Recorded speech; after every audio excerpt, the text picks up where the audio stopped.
bueno, yo en la parte de, bueno, ¿cómo se puede decir? Eh, Antes me explica, más que todo para esta semana lo había planificado lo que es el ir a grabar, ¿no? Entonces a los estudiantes yo les menciono, eh, yo tengo unos ejemplos aquí de imágenes, ¿no? En los cuales gusta, o si quieren alguna otra imagen me pueden hacer la de conocer, entonces ellos eligieron lo que es la imagen que más les guste, ¿no? Les proporciono lo que es el acceso a internet para que ellos puedan buscar y ahí puedan decidir qué imagen pueden desarrollar, ¿eh? Siempre ayudándole yo, ¿no? A dibujar o a desarrollar su imagen, nada más que eso. Gracias, Waldo.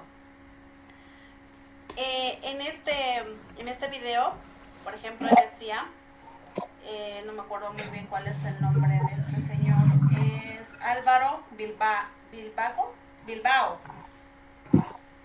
Él decía que una de las cosas que les tenemos que ayudar a decidir también son, por ejemplo, los límites.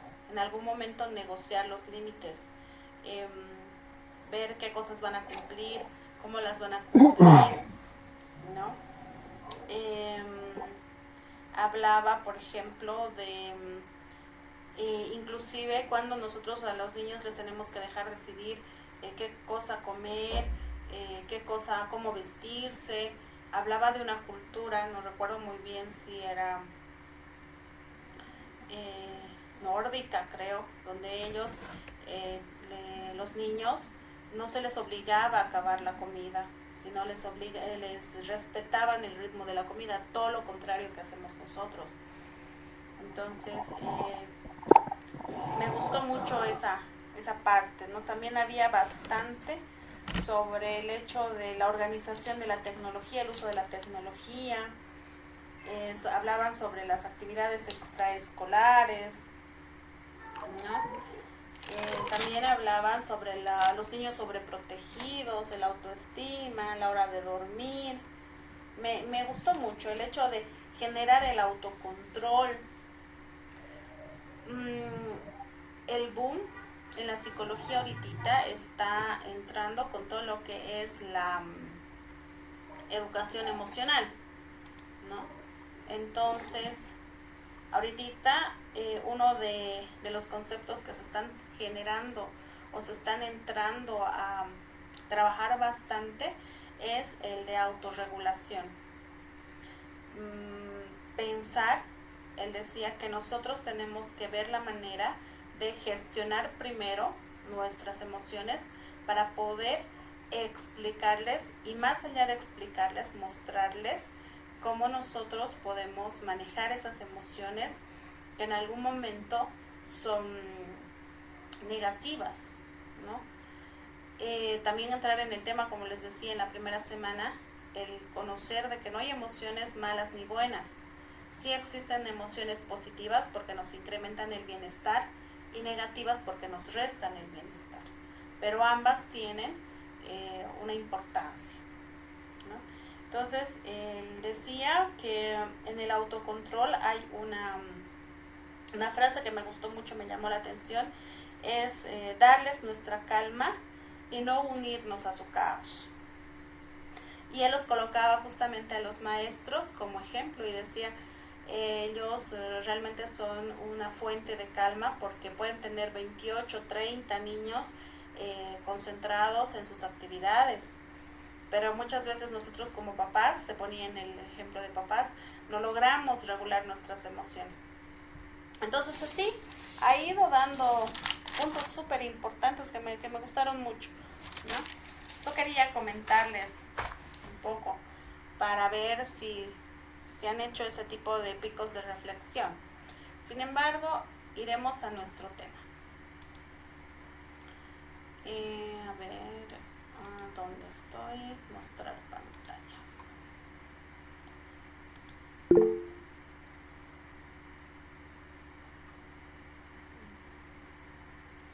¿Dónde estoy? Denme un minutito. Me perdí. Compartir.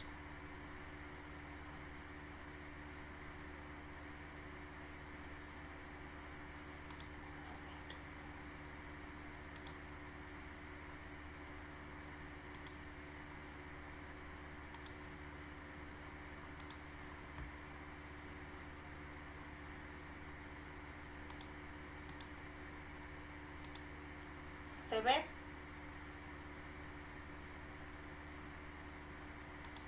Sí, Lisa, se ve.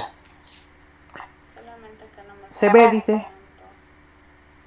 Compartir completamente.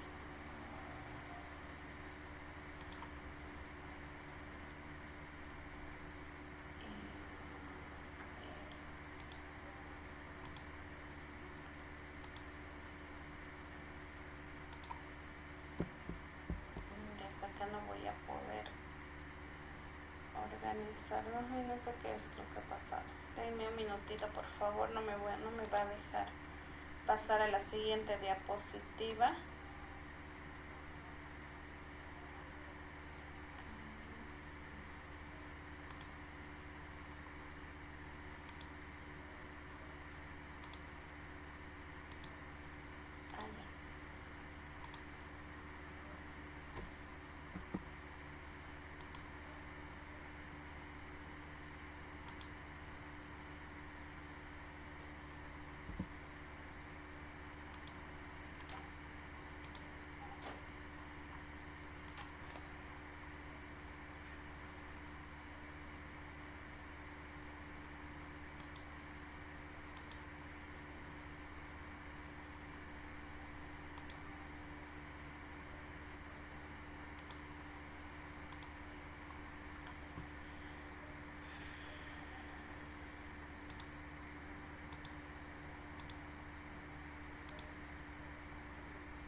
Ahora sí, ¿verdad?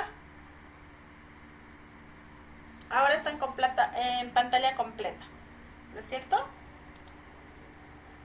¿Hola? Sí, se ve, Lisa. Ah, ya. Por favor, respónganme porque si no voy a hacer la clase yo solita. Se ve, Lice. Gracias. Muy bien. Entonces, nuestra temática 3 son las estrategias y herramientas para mejorar la atención en el proceso educativo. Y yo sé que con esta explicación voy a quedar muy chiquita porque ustedes es un material de trabajo, es como decimos en psicología o en cualquier área, en cualquier especialidad, es el negocio de ustedes, las estrategias y herramientas para mejorar la atención en el proceso educativo. Es algo que ustedes todos los días hacen, ¿no? Habíamos visto que era este cuadro evolutivo, esto de las estrategias, les había hablado sobre las actividades, así, las actividades, y la primera actividad ya les expliqué, la segunda es la intervención en el foro. Este video que está en el foro está repetido, ha debido haber un pequeño error de typeo. Yo les voy a pasar otro en el WhatsApp en el transcurso de esta semana o concluyendo la sesión, por favor. Dentro de las estrategias de enseñanza, el maestro tiene como función el facilitar y orientar el aprendizaje, ¿no? Es algo que ustedes, como les decía, todos los días hacen, asesorando y coordinando las actividades de los alumnos, ¿sí? Teniendo en cuenta las características del alumno. En algún momento pensaba, no es lo mismo, y me decía, ¿no? En los otros cursos, no es lo mismo enseñar a un niño de Santa Cruz, no es lo mismo enseñar a un niño de Cochabamba que enseñar a un niño del altiplano, y me encantaban los videos donde me explicaban que los niños eran un poquito más retraídos. Felicidades realmente por los videos, me he divertido mucho. Yo tengo un niño de 11 años y él era el que entre lo que estudiaba se sentaba a mirar a los profes y me decía que chala, yo les entiendo todo. Entonces él estaba súper contento igual ayudándome a ver los videos y les ha gustado mucho. Muchísimas gracias, un muy lindo trabajo de muchos. Entonces es eso, ¿no? Nosotros tenemos que ver cuál es el entorno del alumno, el tipo de conocimiento, inclusive el hecho de que ellos entren en el tema de ser enseñados, la organización, la planificación y todas las actividades que ustedes, bueno, día a día van organizando sus recursos didácticos, las estrategias, ¿no? Si en realidad entender el tema de que enseñar no es transmitir ideas al otro, sino favorecer que el otro las descubra y apropie esas ideas y las utilice en su contexto y su necesidad social. Entonces, me ha gustado mucho, por ejemplo, ha habido mucha gente que realmente ha sido muy creativa para poder explicar cómo nosotros podríamos manejar nuestros conceptos ahora de neurociencia dentro del aula, ¿no? El maestro debe comunicarse con eficacia, preparando el mensaje a ofrecer y utilizando canales eficaces, siendo positivo, motivador, creando el clima que facilite el diálogo y todas esos factores importantes, ¿no? Que ustedes los van manejando a través de la acción didáctica, con los recursos que tienen dentro del aula. Sabemos que nuestro país es pues tercermundista, ¿no? Y ahora con la crisis obviamente que va a ser mucho más complicado que nosotros podamos manejar recursos dentro del aula, ¿no? Y en realidad muchas de las cosas salen de sus propios sueldos de ustedes para poder ayudar a los maestros, a los niños. Bueno,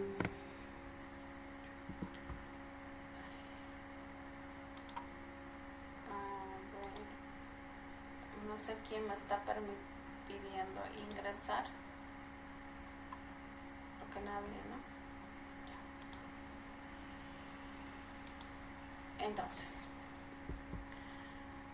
dentro de las estrategias de enseñanza, se dice que existen dos tipos de enseñanzas, la directa y la indirecta. Cuando el maestro se impone, la directa es cuando el maestro se impone y dirige la acción a desarrollar por el estudiante de una manera. Y también existe de una manera indirecta cuando el maestro, en un acto de desprendimiento de sus saberes y experiencias, genera la participación de los estudiantes, solicita sus opiniones, motiva la discusión, promueve la investigación y la reflexión crítica de aquello que se trata de enseñar y de aprender, ¿no? Entonces, dentro de todas las actividades que se hacen dentro del aula, eso es lo que más se busca, ¿no? Que haya participación, que los chicos se sientan motivados, que sea una convivencia fluida, que sea un ambiente tranquilo, que pueda ayudar a generar esos canales neurológicos, ¿no? Que nosotros podamos hacer en esas cabecitas sinapsis, que cada neuronita se conecte con otra neuronita y puedan estar súper atentos a todo lo que nosotros decimos, ¿no? Entonces, el acto de enseñar, en el maestro demuestra su saber hacer, su ser, ¿no? Como un profesional pretende la enseñanza eficaz y el aprendizaje significativo, garantizando por el desarrollo de competencias generadoras, de nuevos aprendizajes, de nuevos procesos metacognitivos y de autorregulación, ¿no? Entonces, hay situaciones en las que los mismos niños se sienten a veces frustrados, ¿no? Lo que decíamos hace rato, el hecho de ayudarles a regular sus emociones. Primero a reconocerlas, a decirles que está bien que estén enojados, es un derecho el sentirnos molestos, el sentirnos enojados, pero lo que no está bien es lastimar al otro, ¿no? Que sí nos podemos enojar y está bien que reconozcamos nuestra emoción de molestia, de enojo, de rabia, pero que no podemos lastimar a las otras personas, ¿no? Entonces, nosotros les estamos ayudando a que entren en esta autorregulación y estamos ayudando a que generen nuevos conceptos. Como todo, en realidad entramos en eso de el interactuar, ¿no? Y al cómo se van a relacionar dentro del aula también va a decir mucho el cómo van a relacionarse en la sociedad. Con base a lo anterior, es claro destacar que se trata de enseñar para la comprensión y no solamente para la memorización. Se pretende la enseñanza activa, que involucra tanto la conducta del maestro en el ejercicio de la docencia como la orientación filosófica de la enseñanza. Entonces, dentro de lo que es el texto de esta semana, existe lo que es esta investigación, ¿no? Atención en el aula y las metodologías de las enseñanzas activas. Respecto al análisis sobre cómo se desarrolla el uso de la atención en el aula a lo largo del tiempo. Un trabajo de investigación de Bunzer y compañía, ¿no?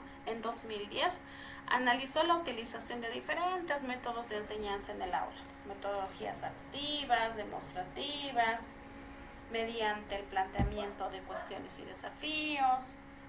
Entonces, estas metodologías se han practicado en el aula y él ha empezado a medir los momentos de atención e inatención de los alumnos. Los estudiantes podían pulsar un botón, así como las cajitas de ratoncitos, donde pueden, en algún momento ustedes han debido ver la cajita de Skinner, ¿no? Entonces, un botón cada vez que habían experimentado un periodo de inatención.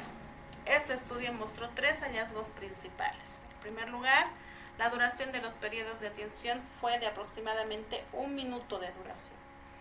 ¿Qué implica? Que estos alumnos tenían solo 1 minuto de duración en su atención. En segundo lugar, los periodos de atención fueron más frecuentes de lo que la investigación había demostrado hasta el momento. Durante 10 minutos la atención mostró varios saltos en la atención a lo largo de periodos de la clase en 10 minutos. Una primera cúspide a los 30 segundos de comenzar y otra a los 4.5 minutos. Otra a los 7 y otra a los 9 minutos. No especifica bien en qué metodologías han hecho estos picos, pero sí nos da a conocer que ha habido ese intervalo entre los 10 minutos. En tercer lugar, los investigadores encontraron una relación positiva entre los niveles de atención y las metodologías de enseñanza activa.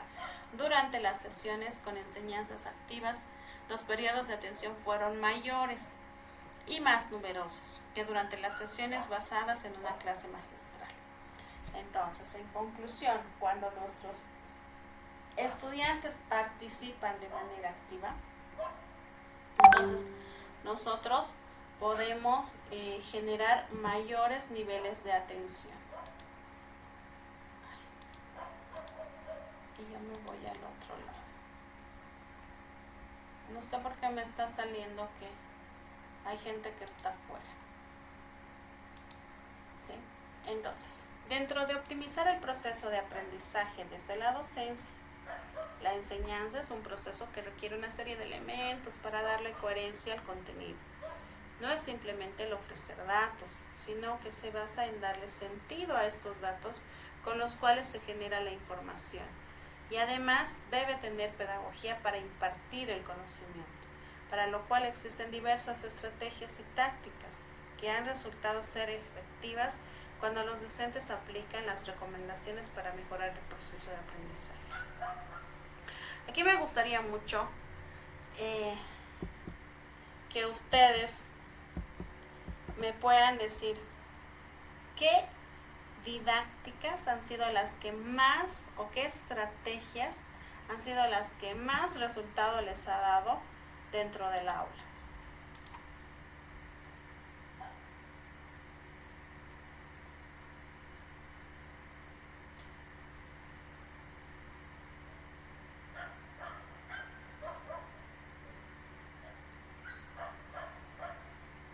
¿Qué es lo que más les ha ayudado a manejar?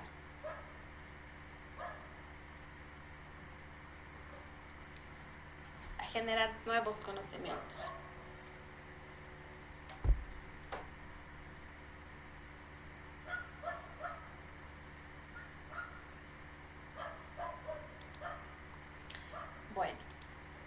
el jugar en el aula, ¿no? Las estrategias lúdicas, didácticas, donde nosotros les ayudamos a reír, les ayudamos a generar una broma, de cierta manera es como que la pasamos bien dentro del aula, ¿no? Eso es lo que les va a generar les va a ayudar mucho en el proceso de aprendizaje, ¿no? Las estrategias motivacionales para que el estudiante planee metas, los juegos innovadores. Yo recuerdo muy bien que dentro de esto de las guerras del Chaco, por ejemplo, cuando estudiábamos las guerras de Bolivia, se hacían grupos, ¿no? Se hacían grupos y como que unos se representaban Bolivia, otros representaban Chile y otros representaban Brasil, y así íbamos contando en qué años, qué presidentes, por qué se habían hecho las guerras. Entonces ese tipo de vivencias, ese tipo de participaciones ayudan bastante, que simplemente decir, bueno, Bolivia perdió su territorio con Chile, ¿no? Entonces, y perdió el mar. Entonces, como que ayuda bastante eso, ¿no? También es recomendable el uso de nuevas técnicas de aprendizaje para conseguir resultados más exitosos, entre las cuales destacan, por su relevancia, la técnica de aula invertida, ¿no? Cuya implementación significa que los estudiantes son los que preparan la clase. Esto ayuda mucho a que inclusive ellos puedan socializar más, puedan tener mayor seguridad, empiecen a manejar un lenguaje más fluido dentro del curso, les ayuda inclusive en todo lo que es el autoestima, su relacionamiento social, ¿no? La técnica de la lectura comentada, que permite al estudiante generarse una opinión propia y crítica del contenido que se imparte. Muchas veces nuestros estudiantes no participan, son más tímidos, ¿no? Sin embargo, si nosotros les hacemos leer en voz alta, les decimos que se imaginen cosas, esa era una de las estrategias que hablaba este señor Bilbao en el video, ¿no? El cómo nosotros podemos ayudarles a nuestros niños de que puedan mejorar el hecho de el hecho de pensar más allá de su edad, ¿no? El imaginarse, el imaginarnos de que somos soldados bolivianos, por ejemplo, ayuda mucho en la manera de desarrollar de una forma simbólica su realidad, ¿no? Entonces eso refuerza bastante en todo lo que es el proceso de aprendizaje. Entonces, además de que ayuda inclusive en la recuperación de la memoria.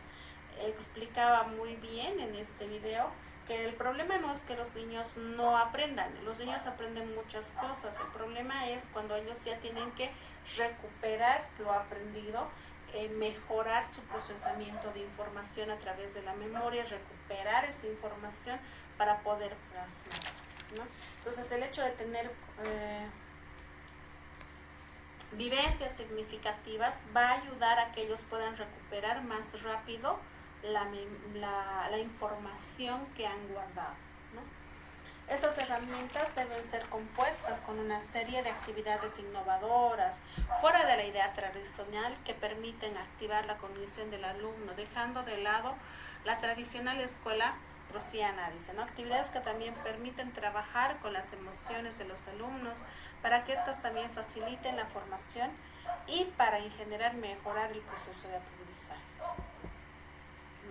El hecho del contacto físico, ¿no? Hay profesores que son muy querendones, y como les decía de inicio, no es lo mismo enseñar en Santa Cruz que enseñar en La Paz, que enseñar en Oruro, en Potosí, donde el contacto físico no es parte de la cultura, hay cierta resistencia, ¿no? Pero si nosotros pudiéramos en algún momento generar esa confianza, pues el hecho de topetearnos las manos, como ven en esta imagen, chocala, ¿no? Eso ayuda bastante, no necesitamos abrazarlos, besarlos o apapacharlos, sino simplemente hacer un choque de manos para que sea significativo para ellos. El fomentar la participación de los papás, ¿no? Entonces ayuda bastante a que ellos puedan generar vínculos con los papás, puedan generar vínculo, inclusive explicamos, ¿no? De que no solamente el aprendizaje es maestro y alumno, es también papá. Fomentar la motivación en el aprendizaje implica la combinación de estrategias que abordan tanto los aspectos emocionales como los cognitivos del proceso educativo. Establecer metas claras, fomentar la autonomía, crear un ambiente de apoyo. Sí, ustedes tendrían que colocar reglas dentro del curso. Obviamente el hecho de el silencio, el hecho de no hablar malas palabras, de no moverse, ¿no? Pero tendríamos que ver, por ejemplo, el que se mueve, ¿cuál va a ser la consecuencia? A veces es arriesgado, ¿no? Pero sería interesante ver cuáles pueden ser las respuestas de sus alumnos. Entonces, el implementar estas estrategias, los educadores y los padres pueden ayudar a los estudiantes a desarrollar un interés duradero y una motivación intrínseca que fortalezca o favorezca el éxito académico y personal. Hay aulas divertidas, ¿no?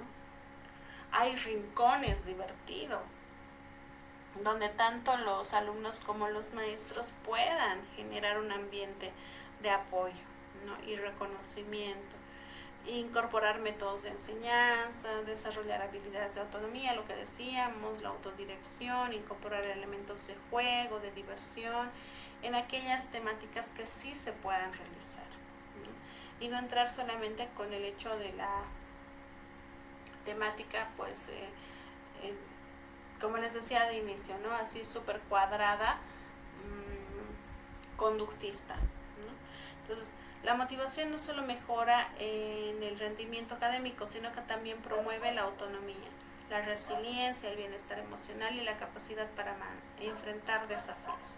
Y lo que vamos a hacer es estimular, o sea, si nosotros manejamos este tipo de enfoque en algún momento, lo que vamos a hacer es estimular, en lo que les explicaba en la primera sesión, el cuarteto de la felicidad, ¿no es cierto? ¿Cuál era el cuarteto de la felicidad? ¿Alguno se acuerda?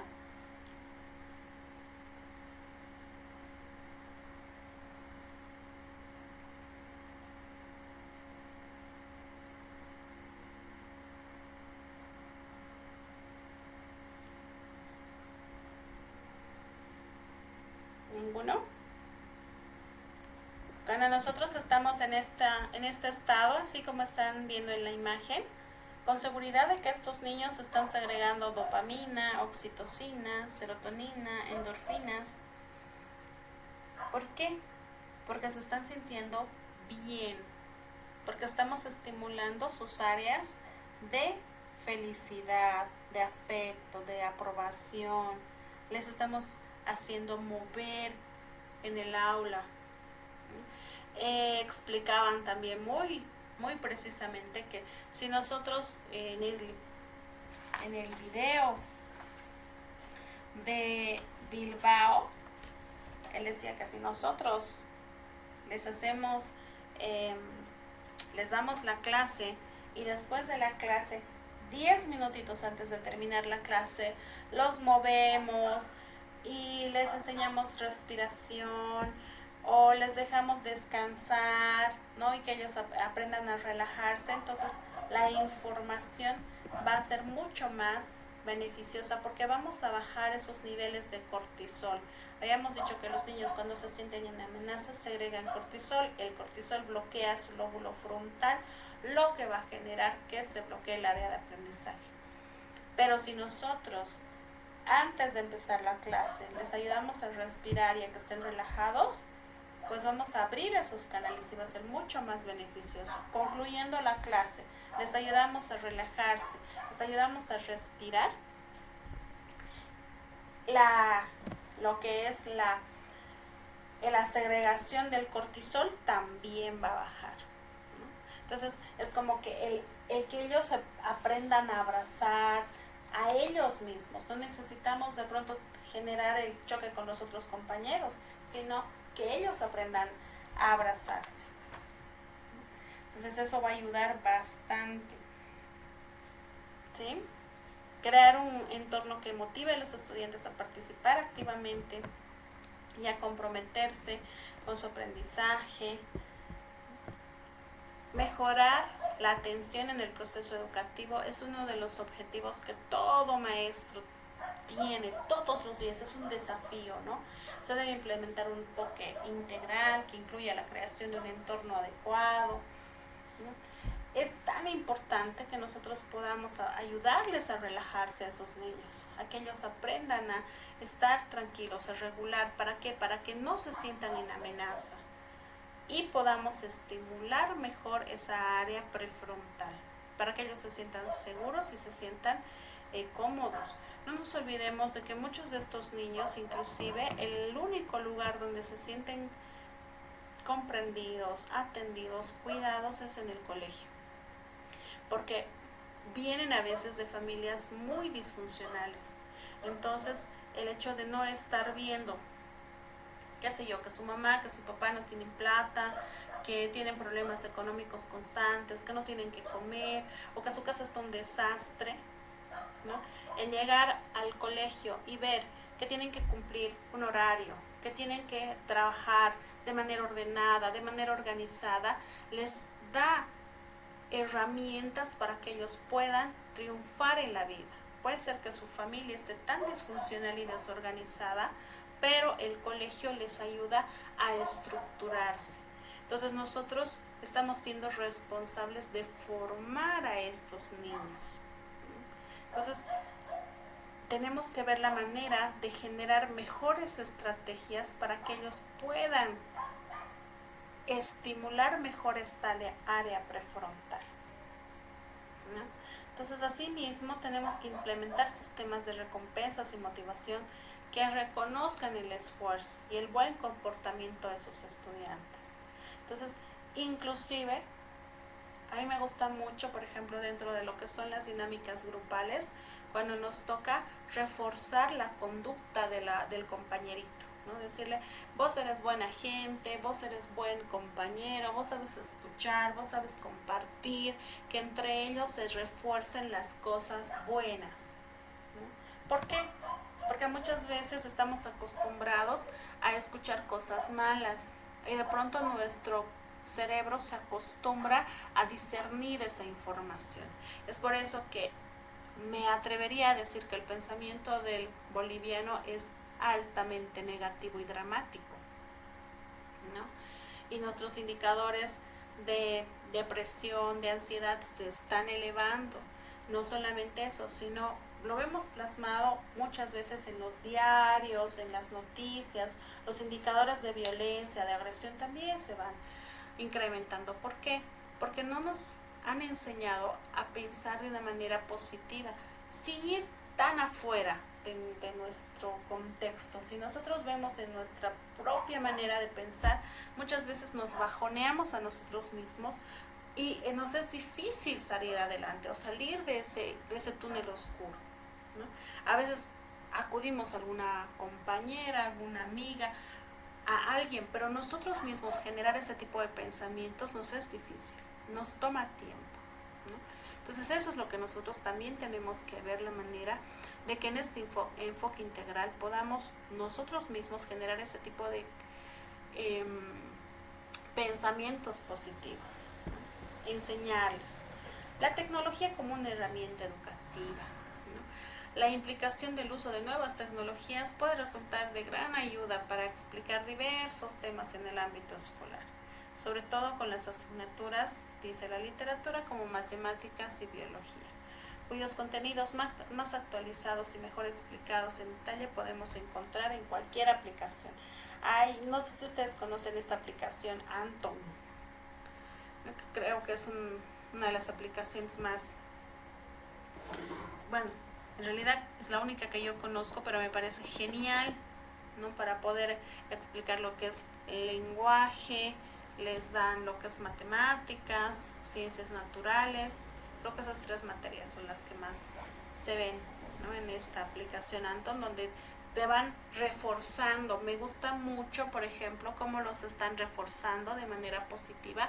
O sea, tú haces una respuesta y si te equivocas, no pasa nada. Igual te refuerzan y te dicen, tú puedes hacerlo, tú lo logras, no hay problema. Lee. Entonces, me gusta mucho cómo les motivan. Y ustedes vieran las caritas que los niños ponen cuando les dicen, eres un campeón, ¿no? Entonces, estamos tratando de manejar las tecnologías para generar ese reforzamiento. Sin embargo, qué mejor que dentro de nuestra convivencia haya eso, ¿no? De decirles a nuestras guaguas, qué capo que eres, qué inteligente, o sea, lo has hecho muy bien. Entrar en el tema, inclusive entrar en el desafío de nosotros mismos y decir, ¿cuántas veces voy a reforzar a mis alumnos hoy día?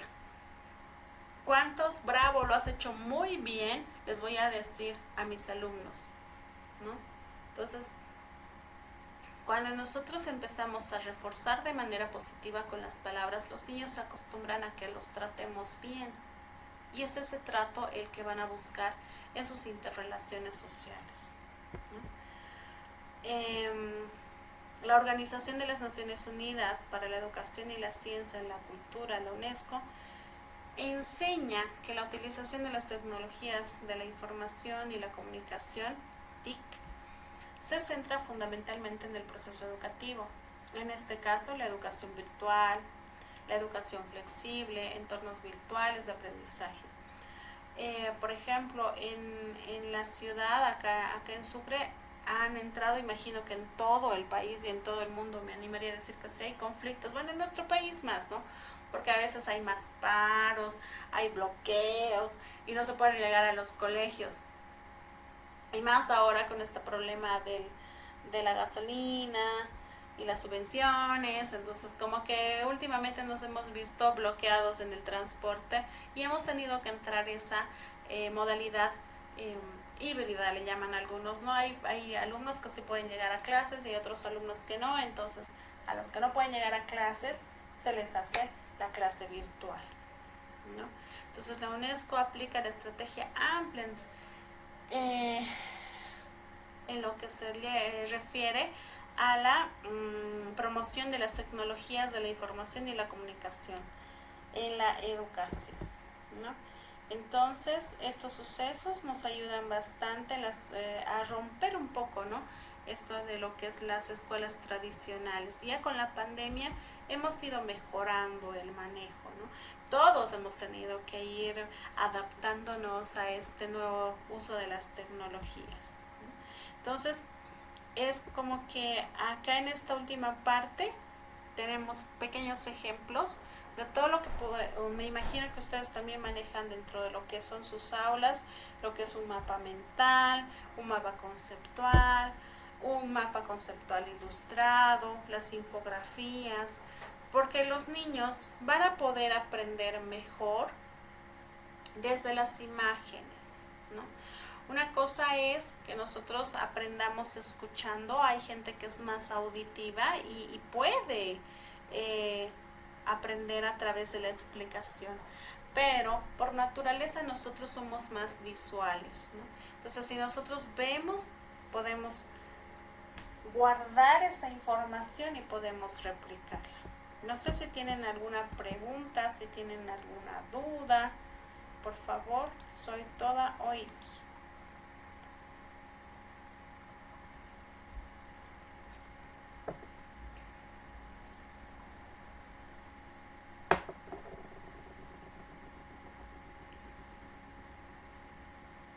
¿Ninguna duda, ninguna pregunta?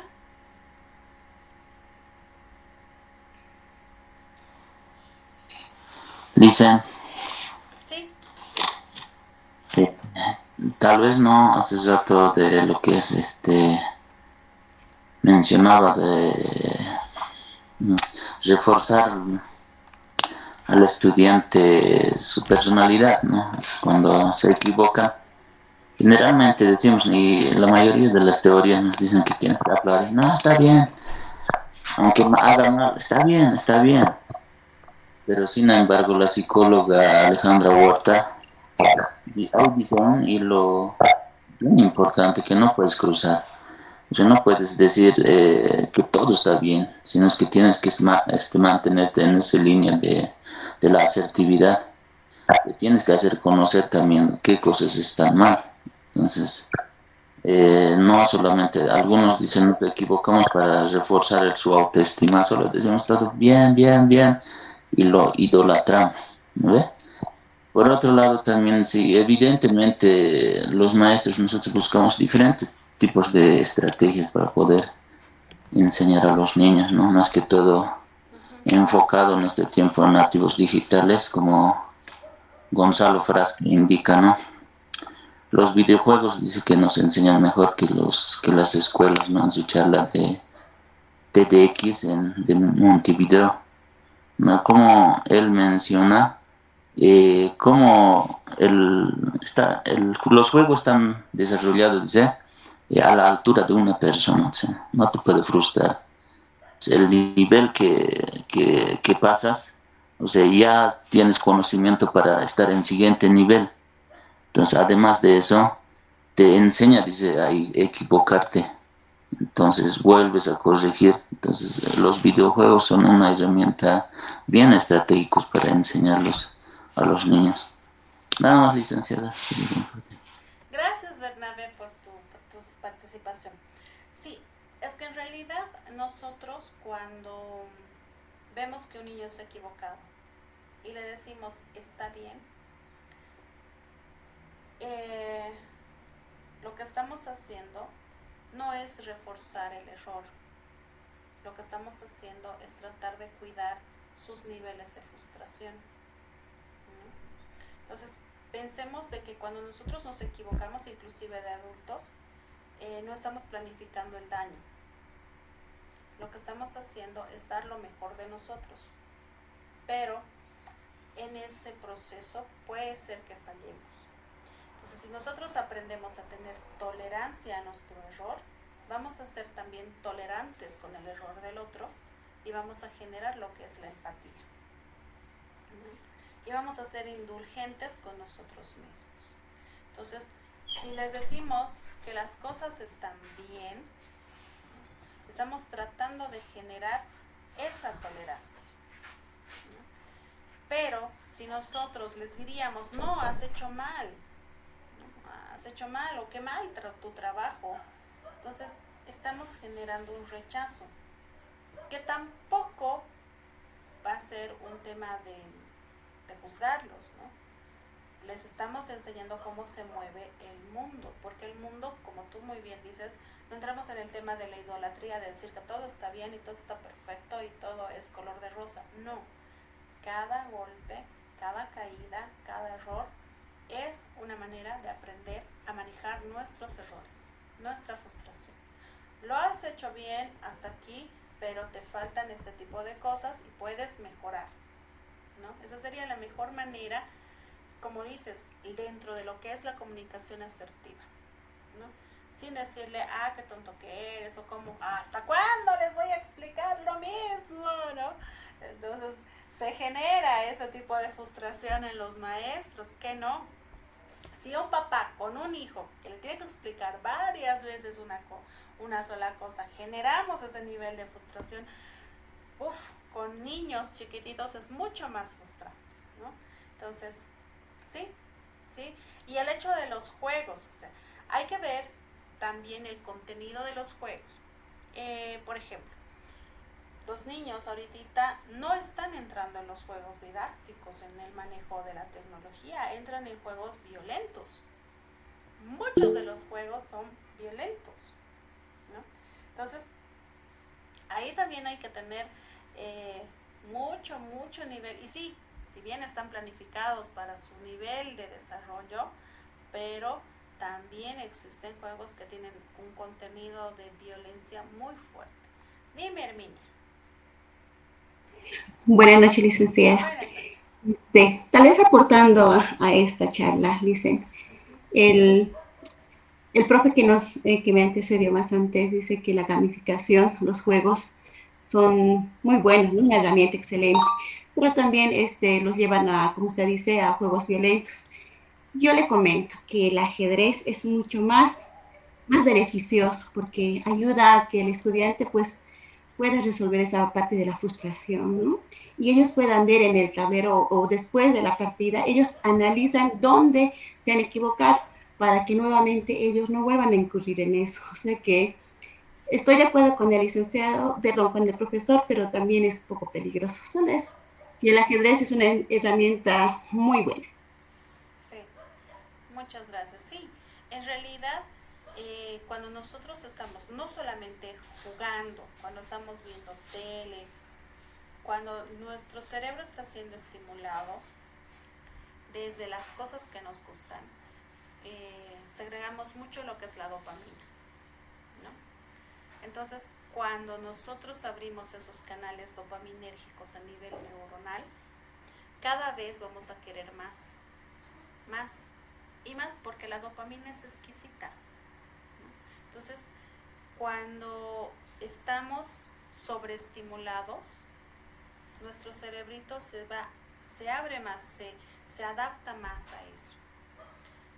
Si ustedes se dan cuenta, hay niños que no tienen control con el manejo del celular, o cuando nosotros les quitamos el celular, entran en conductas de irritabilidad, de frustración. Cuando ya nos vamos a dar cuenta de que estamos utilizando mal nuestros límites y nuestras normas, es cuando estos niños no pueden estar sin el celular o ya están súper ansiosos por el manejo del celular, porque hemos abierto estos canales de placer, ¿no? Entonces, si nosotros los acostumbramos a eso, cada vez vamos a tenerlos más tiempo.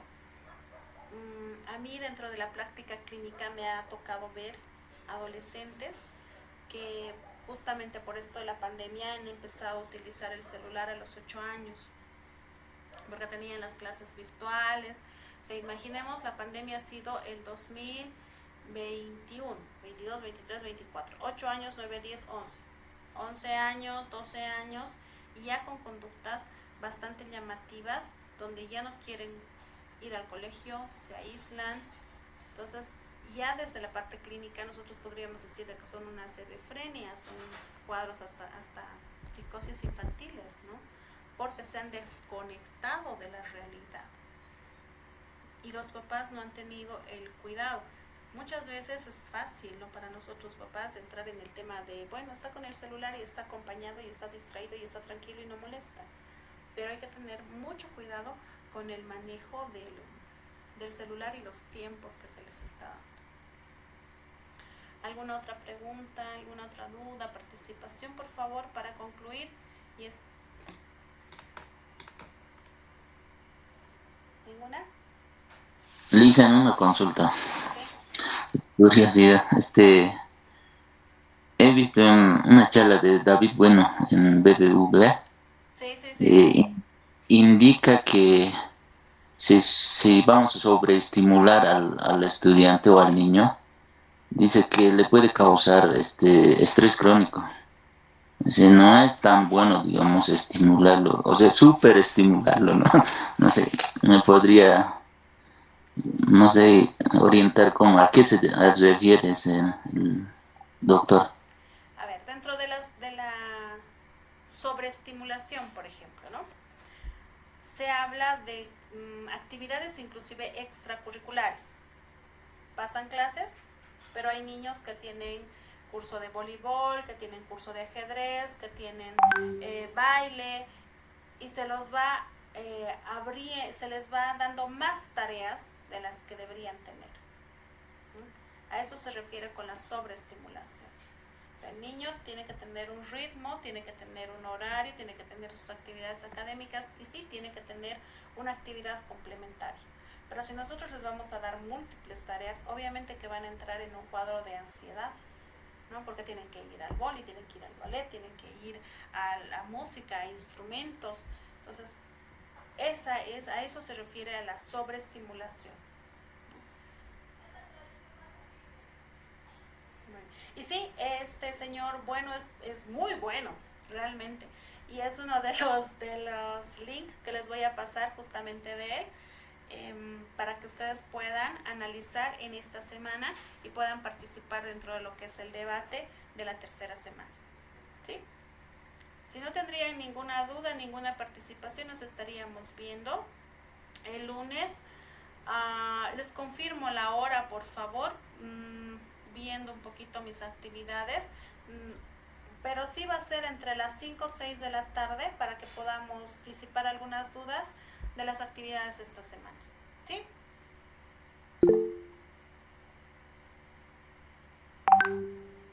Joaquín. Lisa, buenas noches. Buenas noches, Joaquín. Lisa, un favor. ¿Sí? Un favorcito, Lisa. El señor estaba lento, estaba en viaje. No he podido ingresar en punto, Lisa, me ha atrasado 15 a 20 minutos. ¿Será que me puede ya tomar en cuenta? Gracias, Lisa. Ya, está bien, Joaquín. Me voy a anotar mi notita porque si no. Bueno, pues entonces nos estaríamos